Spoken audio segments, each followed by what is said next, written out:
Budak-budak ni dimalukan dekat atas pentas UI depan student yang dia duk kata tu dengan lecturer yang dia sexual harass. Bulan April lepas, ada satu unknown account ni, dia nak londehkan perangai busuk student law UI ni.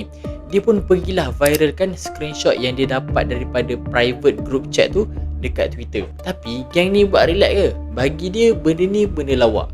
Diorang rasa macam, alah, siapalah yang nak tengok posting Mamat ni? Dia bukan influencer.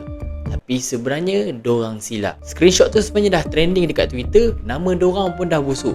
So diorang decide macam nak bubarkan group tu, nak tutup lah salah diorang.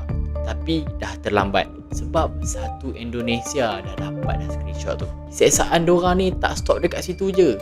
13 April pula, budak-budak ni dimalukan dekat atas pentas UI depan student yang dia duk kata tu dengan lecturer yang dia sexual harass. Tapi yang aku tak faham ni, apa hal ada mak bapak yang nak backup anak dia pula?